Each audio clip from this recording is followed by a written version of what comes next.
Welcome to High Noon, where we talk about controversial subjects with interesting people. I've wanted to have Will Chamberlain on for quite some time, but because of various affiliations of his, he couldn't come out and speak publicly just about a bunch of issues. But Will has been at the forefront of convincing me about many things. I think he was one of the first people that I ever heard talking, along with Rachel Bovard, talking about big tech in a serious way, and about its threat to both conservatism and representative government in a serious way. We're talking, 2017, 2018, 2019, well before almost anyone I knew, at least, was talking about the issue in that way.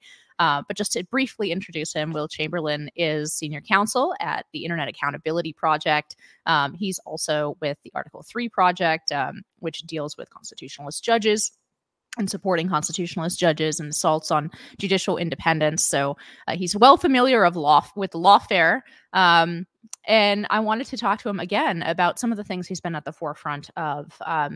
So let's start with big tech, because there is this big sort of expose on Disney, which and the special benefits that Disney was apparently using in Florida, almost like a parallel state or parallel, like at least municipality, weirdly, and using that municipality to gain all kinds of perks. And you maybe talk us through a little bit of what the setup was and how this is, to some extent, even if not in specifics, in attitude, sort of representative of so many red states and what they've offered large corporations, which have then turned around and basically supported policies that were in direct contradiction to what those red state voters wanted. Yeah, so I wouldn't say that the Disney issue is necessarily a big tech issue, obviously, but it is a corporate welfare issue. More generally, connecting those two things without being explicit about it. Sorry. Right. I mean, there's some overlap, but it's definitely the big tech issue is actually less corporate welfare, in my view, and more an actual conservative case for affirmative regulation, right, which you don't see too many of, and is certainly historically not very common on the conservative side. But anyway, but Disney, fair enough. Basically, in order to get Disney to build Disney World, or rather that, Walt Disney and his team negotiated with the state of Florida, one of the most generous corporate welfare packages imaginable, which effectively in the process, Disney itself bought up a whole bunch of land in Central Florida near Orlando and negotiated itself with the state, effectively its own city, municipal government that it was completely in control of. There was some talk at the time about, Disney will, build a real city here and there'll be homes. And so it won't be completely, the park and the corporation, but they never ended up doing that. And it was pretty clear that they had no real self-interest in doing it, because if they actually had homes and normal citizens living there, those citizens would have had a stake and a say in the government. And Disney didn't want that. Disney wanted complete control of the local regulations of its own parks. Understandably so from their perspective, but it's a totally novel arrangement and very alien to the way municipal government works elsewhere. And so you get this sort of pure corporate local government that allows Disney itself to get away with all sorts of shenanigans. And there was just an audit that came out that revealed a number of the shenanigans included Disney handing out free tickets to the parks to members of the board. Those were never reported as compensation or something they took back. It was just like, here, go to the park. And it's just one of many ways in which Disney ensured that the government that was controlling its area was going to do exactly everything it wanted. And I don't think, I think the Disney case is one where you've seen some politicians like Nikki Haley, who I will repeatedly criticize whenever I get a chance to, because I'm getting really tired of hearing about all her terrible ideas.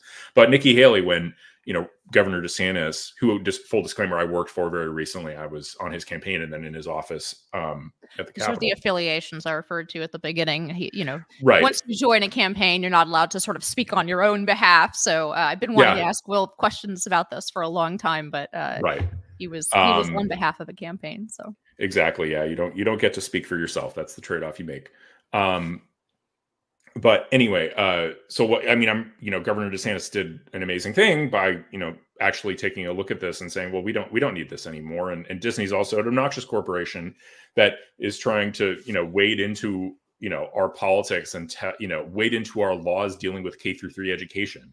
And they're an obnoxious company. And now we look at this absurd, arrangement that they have in Orlando. No company in our state should have an arrangement like this, regardless of all the other stuff. And so I think Governor DeSantis did a very good thing in terms of actually taking the fight to Disney. And I'm glad that we have this audit, and now we see what this relationship is actually like.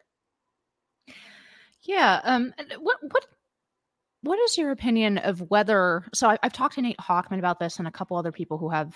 For example, Nate reported extensively on the relationships with Governor Kristi Noem and large corporations in her state. What is the feeling that you have having watched this for a long time, and this sort of corporate relationship between Republican Party in red states and large corporations, which maybe 20 years ago was sort of a mutually politically beneficial relationship, but now seems very much not to be. What is the path forward? Because it seems like we have a couple governors, Florida, maybe Texas, right, in these big states that have big diversified economies, who kind of have a little bit of the FU power, right? They can tell a big, Florida can tell a big corporation to screw off. In a way that's not possible for South Dakota or any number of small red states. What do you think? Obviously, this is something that Republican voters in every poll really support. So this is one of those things where Republican voters are way out in front of the Republican Party in terms of understanding the political role that a lot of these corporations are actually playing. That being said, I do, as much as I sort of personally cringe and don't like to see Republican governors bend the knee to, my reaction to that viscerally is much more like what Elon Musk said to the people boycotting X, right? A big FU, right? That being said, I can understand why the governor of a small state feels that she has to, or he has to bend to those kinds of demands, because what if you're talking about, 10 or 20% of the jobs in your state, and if there's some kind of corporate boycott, right? Anyway, I understand why there are pressures in the other direction, even beyond the obvious sort of cringing, weak-spined Republican thing. So, where do you think this fight is going in, like, let's say the next 5 to 10 years? Do you think the Republican Party is going to be solidified as sort of an anti-corporate party? Or do you think that we are going to see, especially if election results don't go our way, for example, in 2024, we're going to see a return to the relationship between corporations and the Republican Party, particularly as woke goes a little bit less obvious in these corporations? I mean, I think fundamentally Republicans are not naturally an anti-corporate party, right? We're generally the a pro-business, economy focused party in a lot of ways. Historically, we've been that way, which is what led to this bizarre incentive structure where, because we were so reliably pro-corporate on the right, the companies only looked to please the left, right? They weren't thinking about the need to keep the Republican Party on side because we just would be. And so they've gone against the need. They've focused on the need to please the left. I think you've seen some correction in that regard, especially as a result of the efforts of people like Governor DeSantis, where, a lot of these businesses are starting to realize they don't want to wade into culture war battles. We want to discipline that and continue that, pushing that forward more. I think in terms of protecting these smaller states, it obviously is about creating collective action among Republican states. And there already is a decent amount of good collective action in the legal world. Like the various attorneys general of Republican states do a good job of coordinating when they're going to get involved in cases, for example. But we just need to increase that, right? Like if one of these companies threatens a South Dakota or a Kristi Noem and says, do this ridiculous leftist thing or we leave, there needs to be an overwhelming response from all Republican states generally and all the Republican attorneys general. That's like, oh, we heard that you, Mr. Fortune 500 corporation, are threatening our small state. Well, guess what? We have sovereign power. You don't. And you know what we can do with sovereign power? Investigate you for criminal infractions. Like, there just needs to be this attitude that's like, you don't get to disrespect our party, right? I think that fundamentally what the old school Republican Party allowed is for corporations to disrespect Republican voters. And that's just got to stop, right? I don't want a world where, you know, their corporations are just forced to say exactly whatever we want to. I want them to conduct their business. But in the world where all, you know, the major Fortune 500 companies and all the major media companies are like laser focused on ensuring they don't displease the left and ignore our concerns entirely, that's a terrible world. And it's a terrible world for our policies and for our constituents more generally. Yeah, I mean, it really just does seem like they're getting to choose the best from column A and column B, right? They're choosing to place their businesses in low regulatory, low tax Republican states. Sometimes, like our kicking off point here, beyond just general low tax and low regulation. On top of that, there are nice little bennies and special favors and tax carve-outs here. I'm also thinking, for example, of Delta in Georgia, where the Republican legislature over voting rights and something that the legislature was passing to protect and fortify the election, as the left says, to protect voting rights and voter ID and so forth. There was this attempt to economically punish Georgia, where the Republican Party told Delta basically to screw off. And if you continue to mess with us in this sort of economic boycott way, we are going to revoke these special tax benefits that we have created that made Atlanta this Delta hub. But you're right. I mean, I think those kinds of battles will be much easier to fight collectively, because right now, really what corporations are able to do is play off one red state that is going to war with them over something like this versus another low tax, low regulatory state. I mean, really what they should be forced to choose. Do they want to live in Elizabeth Warren world, or do they want, as you say, to respect Republican voters, right? Yeah. And it's one reason why Nikki Haley doing the thing where she went on television to talk about how she would invite Disney to come to her state was so obnoxious, because there should be intra-Republican solidarity when it comes to fights that they're dealing with these corporations that are messing with our voters. And for Republican governors to be fighting against each other and trying to take advantage of disputes happening in other states is extraordinarily disloyal and bad for our party and bad for our voters. Like, she did not get enough heat for that. It was a really obnoxious thing for her to do. She did get it from me for exactly those reasons. It's like going back to 2012, right? Misunderstanding. You're not trying to poach this company from a fellow red state. We do need some kind of, I guess we need to learn a little bit from the left. We need some kind of collective solidarity, a collective bargaining on the behalf of red states. Yeah, no. What's the word for people who strike, who cross picket lines? No scabs. Yeah. No scabs. Yeah, no scabs. Nikki Haley's a scab. Yeah, well, there was a lot of that. It's not just Nikki Haley. It's just it is this older mentality of, yeah, of course. I mean, in a pre, let's say 2012 or 2010 world, it made more sense, right? You want your economy to be growing faster. You want to be offering a better deal to every corporation. And here I'm thinking about California and Nevada. A decade and a half ago, did a very funny flame war back and forth about like what was the better business environment, and the tourism boards of those two states were going at it and just criticizing each other about 1,000 things. It was very funny, but there is this constant competition between states for business, and it makes sense, and it's part of the free market economy and so on. But what we really do need here is an anti-scab mentality in some of these corporate battles. How does recent Supreme Court, or how do recent Supreme Court rulings change this? Because to the extent that corporations, I don't have one off the top of my head. Yeah. So no, I'll explain in a moment. But it seems like the most overt cultural commitments of corporations ran through things like affirmative action and having diversity hiring and so on.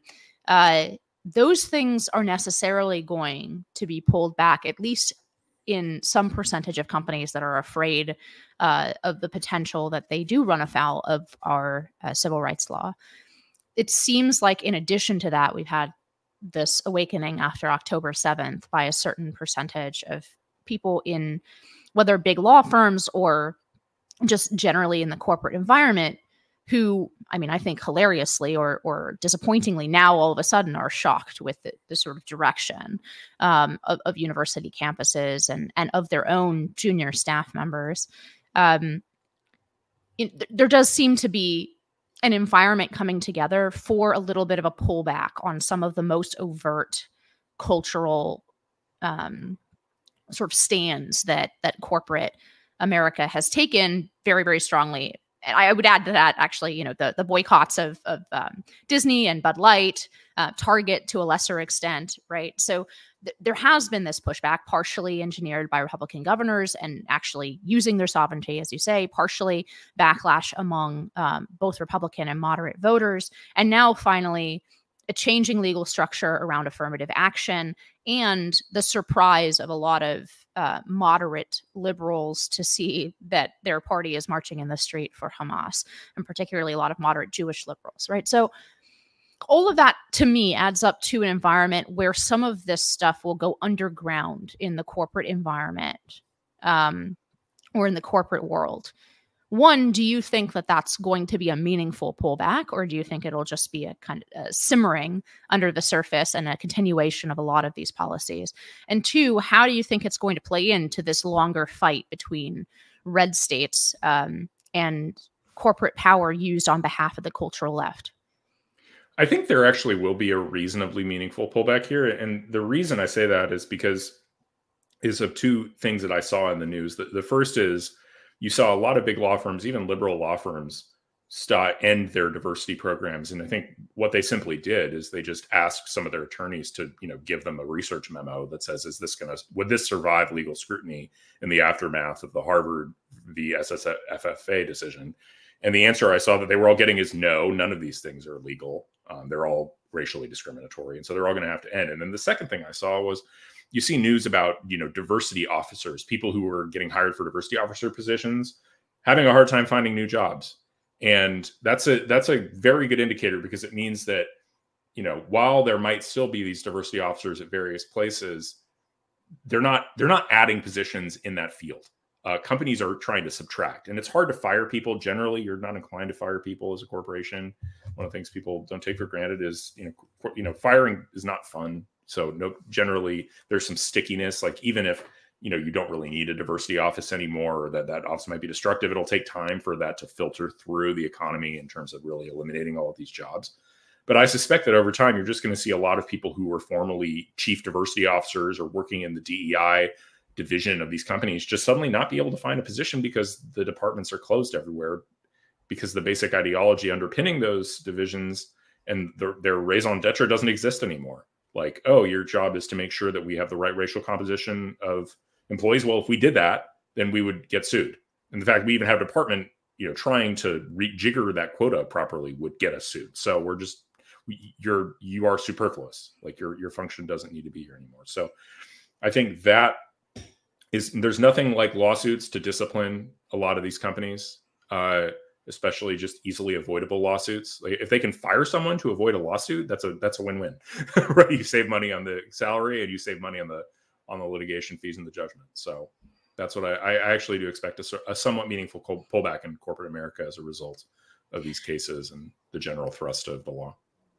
I would not be surprised to see CYA, American sort of suing culture. What's the word for that? Like a litigation culture? Like litigious nature of CYA and American corporations finally working in our favor. Maybe a more powerful force than a lot of people are anticipating. And it's sort of one of my broader long-term theses about, like, a big opportunity the conservatives have missed for a long time, largely because we've been so pro-corporate, is that the trial lawyers have always hated us. Right. The trial lawyers have always been Democrat donors, and it's Democrats who have passed laws on their behalf. But to me, there's no reason why that has to be true. There's no reason why implicitly trial lawyers have to be a phenomenon of the Democrat Party. They're going to be a phenomenon of any party that's more antagonistic to corporations, obviously, because they sue corporations. That's how they make their money. But in a world where we find ourselves just as antagonistic to corporations, maybe not quite as, but reasonably antagonistic to corporations. There's plenty of opportunity for us to be passing laws that kind of create private rights of action for citizens against corporations that are mistreating them and discriminating against them. And we should be doing that and trying to use trial lawyers as a weapon to achieve our policy ends the same way that the left does. How does this optimistic picture balance against demographics and political demographics in the United States? I'm not even talking about racial demographics, although we could do that as well. But it seems to me, particularly among the elite, let's say the hiring pool for a Fortune 500 firm or for a white shoe law firm in New York or DC, right? The 25-year-old Harvard graduate, that pool of people is only trending much further to the left, right? So you're going to have a situation where you have essentially Gen X C-suite of some of these corporations, perhaps optimistically, if everything that you're saying turns out to be true and important in terms of corporate culture, you're going to have a massive clash between the C-suite, between the senior partners in firms and so on, and the people they've hired, let's say generously, that are 30 and under from elite universities. And how do you think that I mean, I'm obviously asking you to speculate wildly, but it seems to me that there are two trains going in two different directions. Now, that's encouraging to me because previously I saw all the trains going in the same direction. And so a clash is already better than a lot of the dire predictions I had about America, let's say a year ago.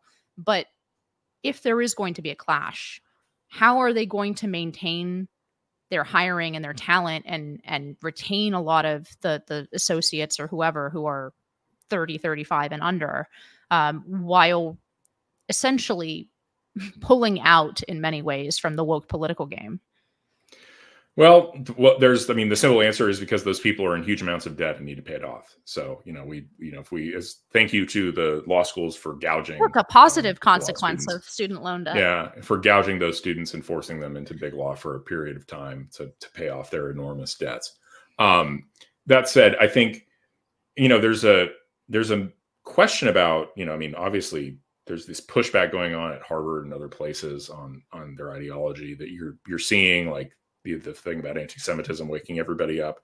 But there's also a dynamic where a lot of these elite universities are giving up on things like standardized testing and moving away from actually trying to get like the elite minds in the country, and instead just, letting people tell their stories. And that actually might accelerate as a continued reaction to Harvard v. SFFA. Like if they're not allowed to overtly discriminate on behalf of racial minorities, then they basically if the standardized testing regime doesn't create the kind of diverse class that they want, they might just get rid of it entirely. And if they do that, then that brings into question whether these are elite universities at all. And I saw another study saying that, basically 80% of the kids are getting A's in, whatever subject at Yale or Harvard or whatever. The grading is not that intense. So I think it could see just a complete reorganization where, if these elite universities don't take seriously the need to ensure that their brand means something in terms of the preparation that their students have for the workforce, I think you could see just a paradigm shift entirely where you're not, large companies and serious Fortune 500 companies aren't looking to the Ivies for their graduates. They're looking at the state schools and they're looking for, top grades at smaller private schools, that sort of thing. Well, in part, that doesn't encourage me as much as it should, because those schools are also ideologically captured. They're not necessarily as loud about it in a certain way, but I have not agreed with folks that I generally agree with in our little circle of the right when they say, oh, you're less likely to be in a woke campus if you go to UTexas, for example. That has not been what I observed. I don't know. Maybe it's difficult to gauge exactly, but I mean, for example, Yale has a pretty thriving conservative underbelly, let's call it, right? And some of these state schools do not. I think if you go all the way down to community college, there's just less political activism, period. But if you go into that fat middle so to me, this is not necessarily the kind of solution that people are pointing to, just to only. I mean, that's true. There's just a general problem with, the colleges, broadly speaking, being captured by the left, and getting more and more radical. I mean, there are some fixes to it. I don't know if we need to do it, but one of my favorite policy ideas that I don't know if somebody will ever do, but I think you need to make it a part of employment law that you're just not allowed you're allowed to ask people about where they, about their bachelor's degree or their possession of a bachelor's degree or lack thereof, right? Like they should have to demonstrate skills. And because there's a lot of questions as an employer, you're not allowed to ask a potential employee when you're hiring them. Right. And so you can just add this to the list. It's like, you're just not allowed to ask that question. And all of a sudden then it becomes, okay, this is no longer about signaling. It's about, can you demonstrate, the employee has to demonstrate skills beyond the credential, the BA credential that they earned. That would radically change the job market. I don't really know how to fix this problem. It's in the sense of like what would actually be politically possible in the near term. But overt hostility to the university system is still a good thing. I know some people have tried to say that it's like, well, we need to generate our own elite.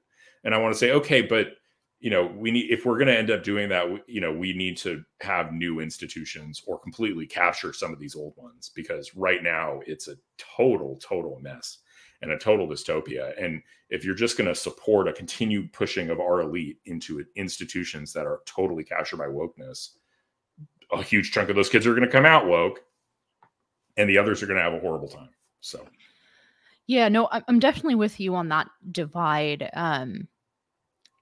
Thinking about, and I've also thought some about how to deal with the university requirement. And the first sort of background principle, when I'm talking to the right about this, or to the left, you have different issues, but is the idea that this is somehow the result of some kind of free market equilibrium, meritocracy, when the result is it is a series of very direct and interfering policy choices since the Great Society that have given universities the kind of market power combined. And this is where I very much agree with your sort of speculation about whether employers should be able to use university degrees, combined with essentially cutting off many other ways in which employers are allowed to evaluate those people who apply for their positions, right? And here we can talk about civil rights law and the EEOC, because when you talk about, well, let's forbid universities from doing this, you don't need legislation to do that. All you need is the EEOC to declare disparate impact, which of course everything has a racial disparate impact, including university degrees. But what's happened in the last really 20 to 30 years has been that the university degree and associated escalating debt, which has been a real problem now for 2 generations, has replaced basic testing of basic skills and competencies. All a bachelor's degree now means to employers is this is someone who can probably show up on time, who has certain ability to sit in an office and complete tasks.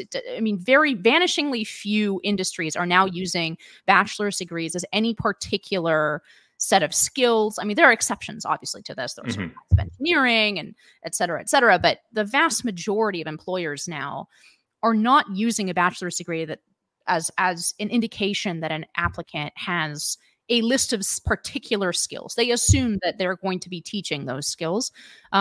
What they're screening for is basic competency.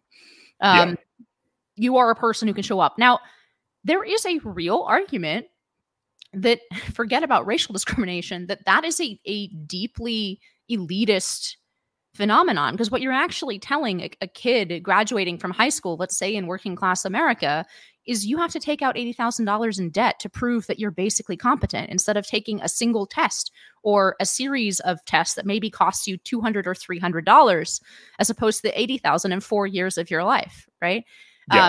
And that's a minimum amount. That's 80,000 in 4 years of your life at like a generous state school. You know, that's a huge amount of money and time.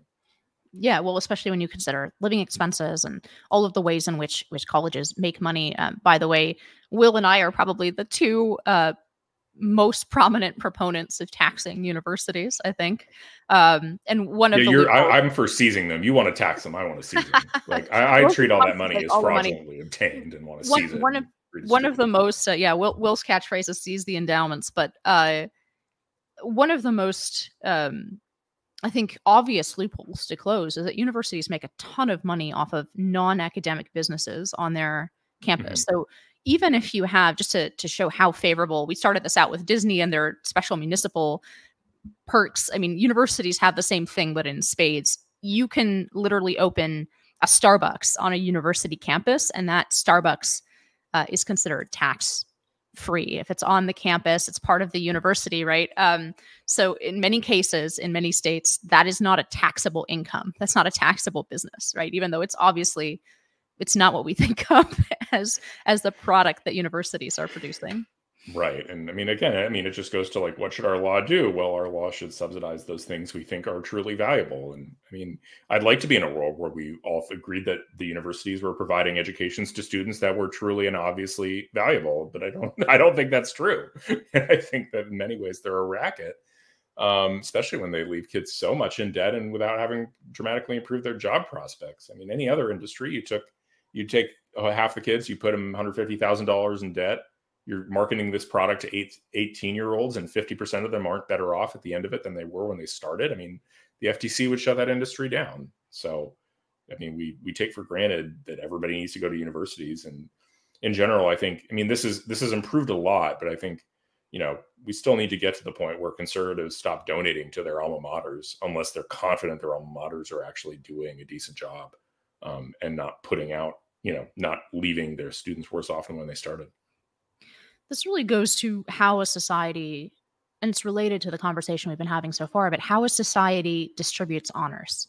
And there is a large point or part of this that is that, and not dollars and cents, right? Because universities, there's two claims, one completely laughable at this point and one half laughable, right? The laughable claim is that they're producing wiser citizens, and that's why we should be pouring all of this money into the university system. I think the majority, and not just conservatives, I mean, virtually independents are virtually aligned with Republicans in polls on this. They do not trust universities. They don't think that universities are making wiser citizens.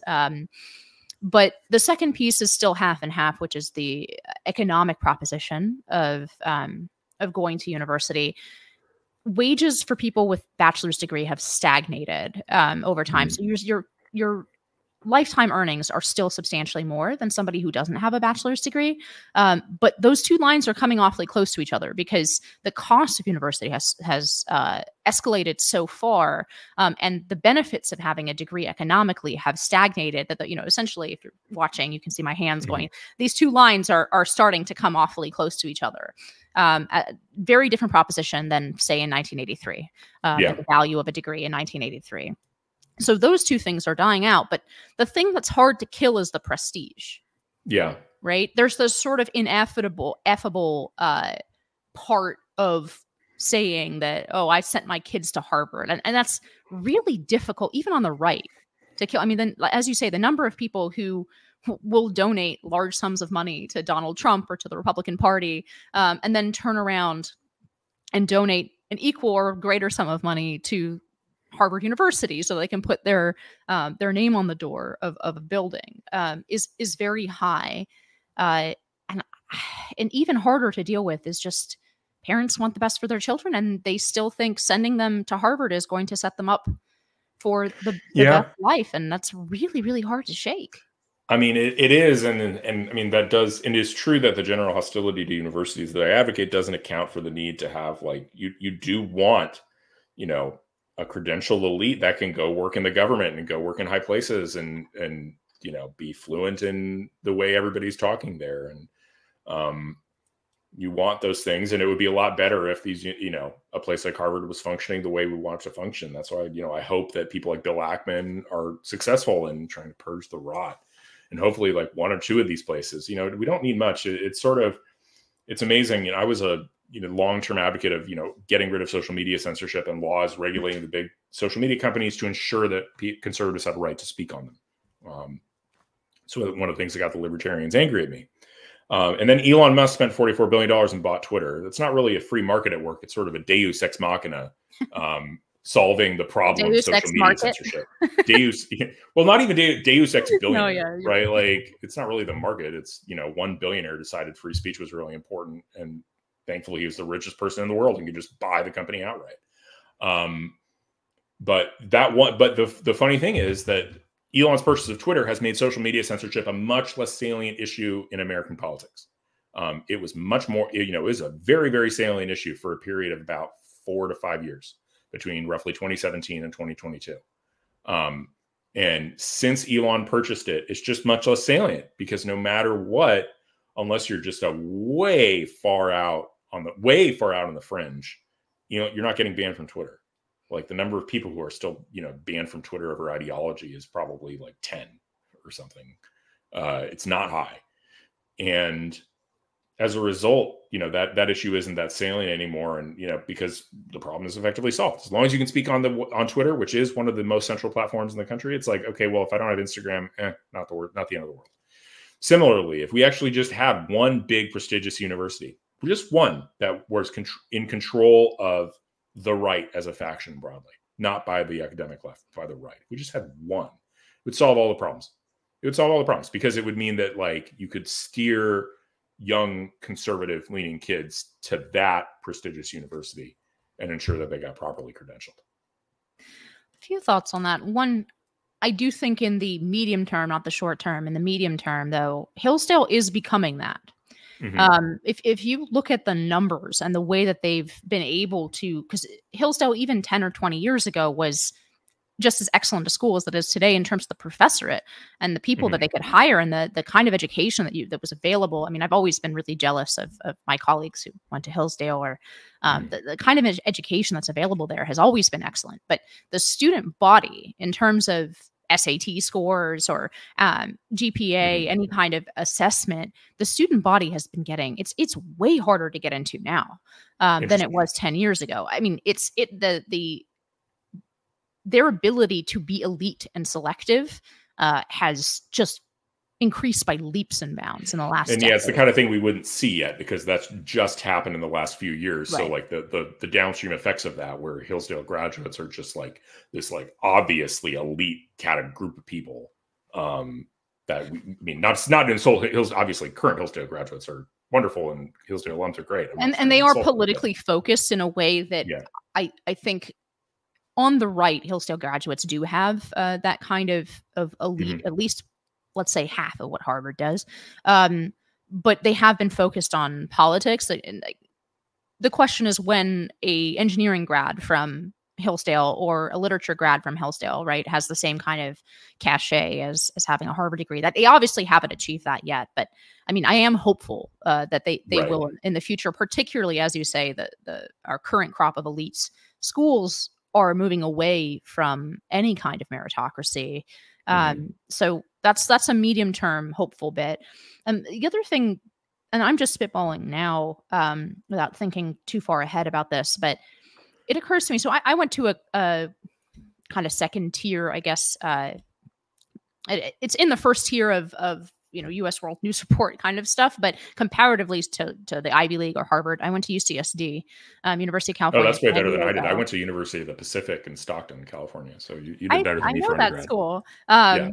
I say that because I think a lot of people don't, because it's a California thing, Anyway, they were the last. UCSD was the last to go on the full affirmative action train. Of course, affirmative action is forbidden in California. Prop 209 recently reaffirmed, even in liberal California. People do not like racial preferences. That being said, obviously they have been practicing racial preferences. They have not stopped since Proposition 209 was passed many years ago. And UCSD was the last of the UC system, which at the flagship includes Berkeley, right? To move to so-called holistic review. And I kind of thought they were doing this. Basically, they admitted a lot of high-performing Asian students. UCSD whites are a smaller minority than smaller plurality. I guess Asians are the plurality when I was attending there. Whites were a relatively small minority. And they clearly were using that to juke themselves in the ranking, right? To come at one point when I was there, they were nipping on the heels of UCLA in terms of the rankings. When US World News Report was taking the average SAT score and the average GPA, right? They were clearly using it to boost themselves. And then, of course, they succumbed to the pressure after several years after I left anyway. But I wonder if there's any of that, if that competitive nature can be used. Like, I wonder if there's second tier Ivies or second tier right behind those elite universities that if the Ivy League goes so strongly in this anti-meritocratic direction that might want to use it. Of course, that relies on SAT, GPA, any kind of objective measure becoming or remaining part of the evaluation of US World News Report, et cetera, et cetera. But I don't know. I wonder how much there's some of that. Right now, it's the opposite, where the most woke schools, I'm convinced, in the entire terrible US higher education sector are schools like Reed, Occidental, Brown, and they distinguish themselves by being even more insane politically than Yale and Harvard. Yeah, no, it's Oberlin. Things like just laughable places. Occidental College, which I believe Obama went to. Yeah, I mean, Reed is a great example of one of these places. I don't know.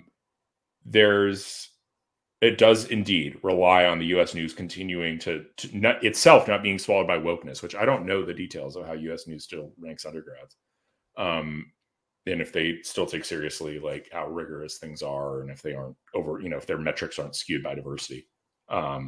They are, but they still heavily weight, at least until recently, and this is really a last 2 years sort of thing. They very heavily weight GPA and SAT scores. Well, hopefully they keep that up. And if not, but eventually there will be a demand for this. Like if the U.S. News completely abandons that, then somebody will replace it and actually put out the real rankings, because employers need it, right? Like if they're not allowed to select, and test their own kids or test their potential new employees in the way that actually reveals competence, and they're outsourcing that job to the universities. And that's also outsourcing the job to the U.S. News and World Report in terms of sorting the university quality and the relative quality of the students that are coming through. So, something has to give, and I think eventually, I think that's actually the long-term hope. Like, as much as we've, the thesis that, these young kids won't have an impact on the real world has not borne out, because boy, has the real world seemed to look a lot more like a college campus in the past decade. There are still some businesses that need to make money like normal businesses, and they need competent staff. Yeah, I've never been particularly comforted by that argument about eventually you make contact with reality. It can take a very long time to make contact with reality, particularly in a country as wealthy as the United States, right? It took the Soviet Union 70-something years, a lifetime, to make contact with reality. And, currently, the things are going the opposite direction, right? In the news, we have airline companies promising to perfectly quotaize their pilot roster, right? And I've talked to Aaron Sabarium about this, but the idea of planes falling out of the sky is very instructive here. It's hard to pinpoint a general decline in competency to this kind of racial discrimination, for example, or the decline of universities. If you take the concrete example of planes falling out of the sky, which if you have less competent pilots and you don't select for competence, obviously air travel is going to get more dangerous. But with technology and the number of crashes per year being very low, okay, maybe you get 2 crashes a year instead of 1. Each one has a whole series of systemic failures that leads to a crash. It's actually quite difficult, particularly if it's politically incorrect, and you can lose your job for pointing out that, in fact, competency and hiring played into it. It's not as, even though abstractly it's easy to talk about, obviously if you don't hire for competence, stuff won't work, right? Right. That it's often in any particular instance, particularly when people have an incentive, a political incentive to ignore it, it's hard to pin down. Yeah, it's a very scary feature of modern life. There's no two ways around it. I don't know. Like, I mean, I have ideas to solve some of these problems, like on the margins, but boy, solving the core problem of core competency in America life and the decline of competency, it's a scary thought. Like, I don't want us to turn into like South Africa, and basic things don't work, and it's like people abandoning skyscrapers because the knowledge and competence necessary to maintain a skyscraper just isn't there. Things like, it's like decivilization. I think one of the things I actually think a lot about, especially from the right, is the idea of unsolving problems. The simplest idea is, human society had solved the problem of defecation on the streets 2,000 years ago. And somehow we've unsolved that problem in San Francisco. And it feels like in a lot of different ways, like modern progressivism finds ways to unsolve long solved problems. Yeah, no, I really agree with that creeping sense of, I like the word decivilization that you used. It seems like we're reverting to a more primitive form of civilization. Recently, I've observed this, particularly in the realm of information, even, right? So where our institutions of disseminating knowledge, whether it's universities like we've been talking about, or the media or whatever else, those institutions are so untrustworthy now that we have to revert to a more primitive form of actually learning and passing on information, where we really only trust those things we can directly observe, or somebody that we trust has directly observed. We really have this devolution away from institutions, which I know, folks in our orbit, obviously we cheer people realizing that the current institutions are broken, but it does highlight the necessity and the importance of institutions, period, right? Not the ones that we have, because unfortunately they don't deserve that kind of trust, but it is a real issue when you can't essentially go beyond your personal circle or your personal little circle of trust, and can't build on or rely on information beyond that. Like, I feel like we're devolving, we're decivilizing. Yeah, no, Ryan Holiday wrote, a very good book about that. Trust me, I'm lying, at least in regards to news. And, we see clickbait headlines now. And that used to be, in the very old days before the rise of subscription newspapers, that was how news was done. People would, have a completely misleading headline and sell their newspaper on the corner and shout out the misleading, attractive headline to get people to throw down the nickel or whatever to buy the broadsheet. And it was the rise of subscription newspapers that built a reputation that put an end to that. But the move of all the newspapers online and the difficulties of monetizing those newspapers has led to the return of clickbait and the reduced quality of news. And even if these newspapers were wearing their reputations as a skin suit or something, they've been swallowed by the left. It doesn't mean we're all better off because we now realize that, and it would still probably be better if we had reliable institutions. Good institutions are a good thing. I would love to have a New York Times that was accurate and reliable and non-biased. That would be good for the country. We don't have it. Yeah, I'd be remiss if I let you go without noting this week. Obviously, we had the passing of a giant of foreign policy, Henry Kissinger, and I think it's a particularly interesting moment where the Republican Party doesn't have a Kissinger or anyone of that stature, but doesn't even really have anything close to a unified vision for foreign policy. Instead, it seems like there are dueling factions even at the establishment level, and then among voters, there's either disinterest entirely, or they're sort of like kind of impulses, but aren't solidified into an actual vision. Kissinger obviously was very famous for his realpolitik and for being allergic to moralization in foreign policy, to the extent that he didn't want to have Solzhenitsyn visit the White House for fear of sort of offending the Soviets, right? And Reagan came in and had a very strong moral vision about the Soviet Union, calling them the evil empire. And it turned out that, in fact, that was a powerful vision for foreign policy and a successful one. That, I guess, the way that I think about it, at least, and maybe you can disagree, that devolved during the Bush years into something that was so moralistic as to imagine that we could replicate Madisonian democracy in, you know, relevantly for recent times in Gaza, right? That there was an election that brought Hamas to power, and then, of course, our adventurism in Iraq and Afghanistan, and attempts to build democracy in Iraq, and to, I don't even want to call it an attempt to build democracy in Afghanistan because it was so far from fruition there. But you know, where does the passing of Kissinger leave us at this moment, at the age of 100, right? Where does it leave Republican foreign policy? We've got these conflicts. The world seems increasingly on fire. What do you think a Republican foreign policy vision looks like at this point?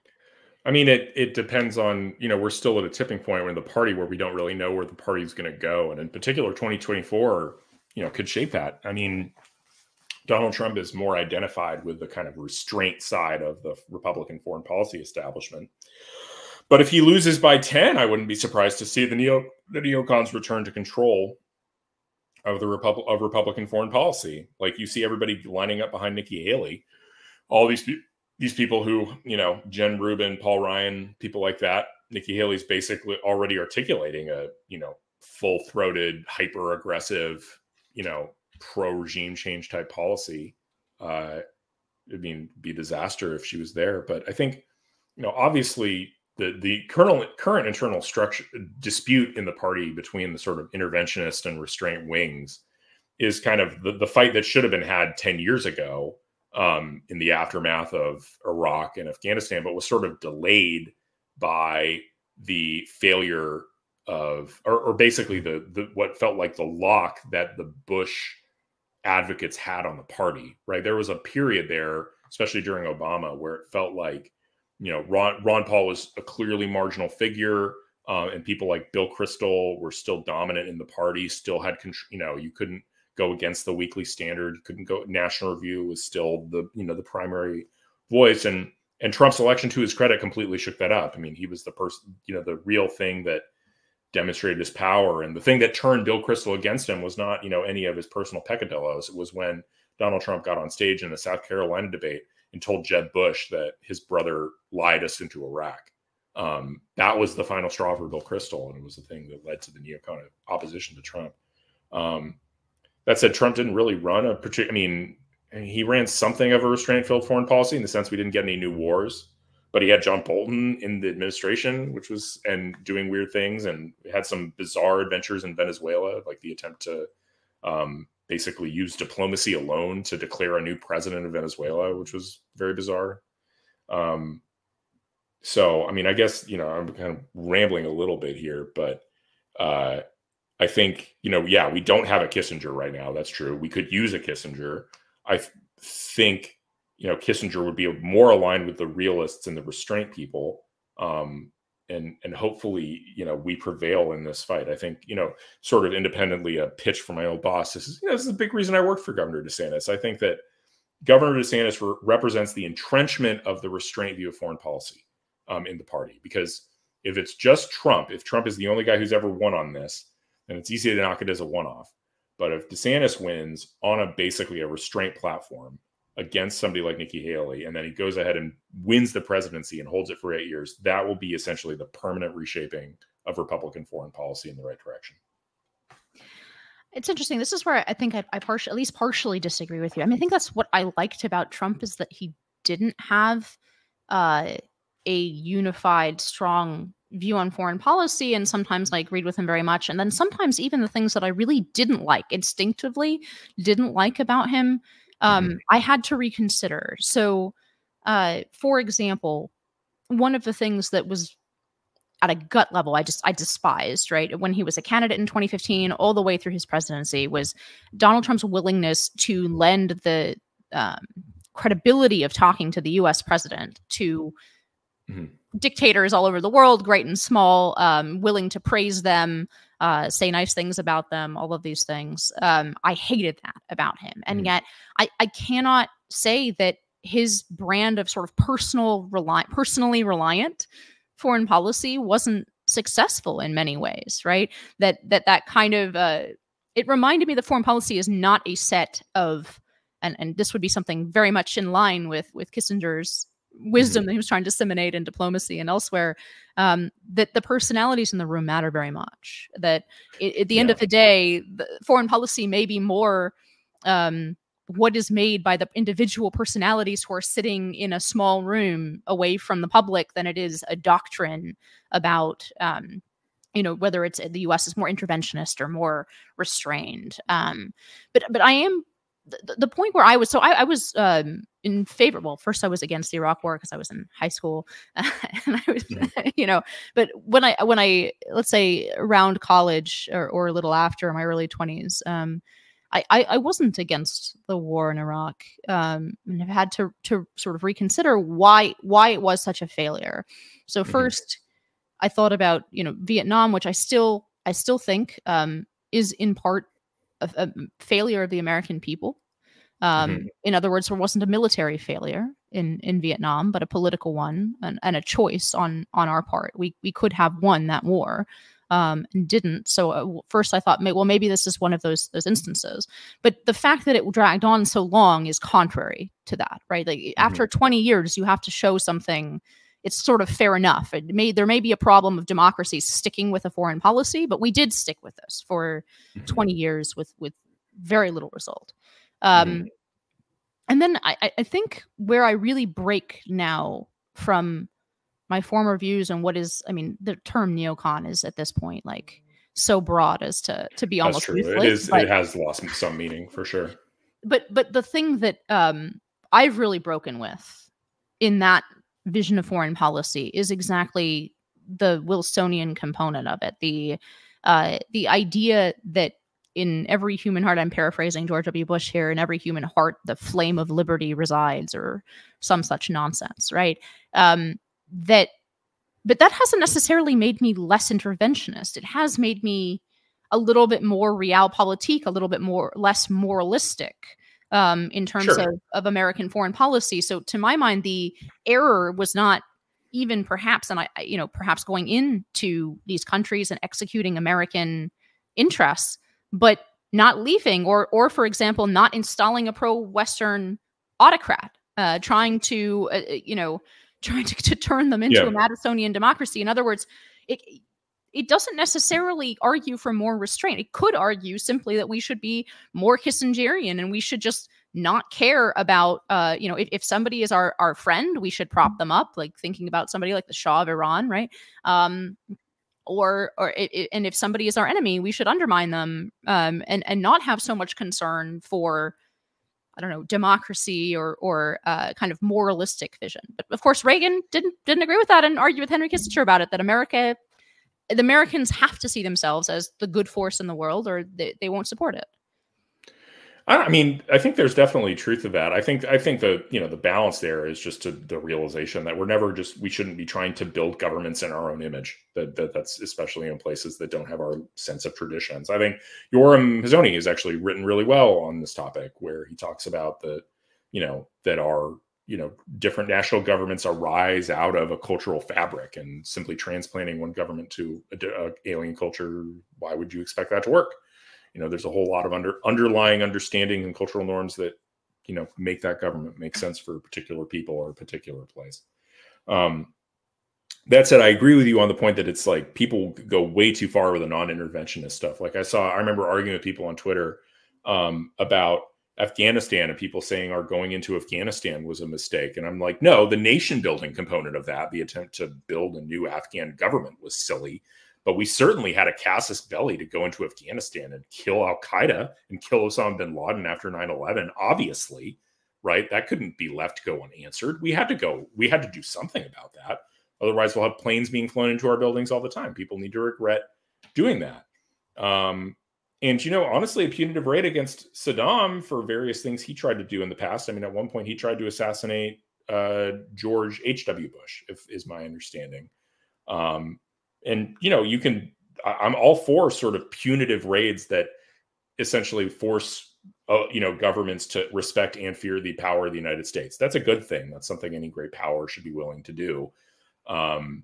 And, we talked about earlier, but, that's the issue that's kind of popping up in Yemen, where the Houthis are all of a sudden shooting missiles at American destroyers, or nearly at American destroyers. That warrants a military response. That's why you have a military in the first instance. But I think that is still substantially less interventionist, because it's not saying, we're going to be focused on whether, you have a non-democratic government and ensure that, after our intervention, you do. I think that's not a compelling reason for us to invade. And I think the morality of it that I think makes sense to most Americans is like, well, we're going to support our allies, the people who are our friends. And we're going to retaliate against those who invade our interests. And that still makes us the good guy, right? We're still the shining beacon on the hill of, and inspiring to other people. But no, we're not going to sit around and try and do regime change. And that isn't necessary to have moral values in your foreign policy.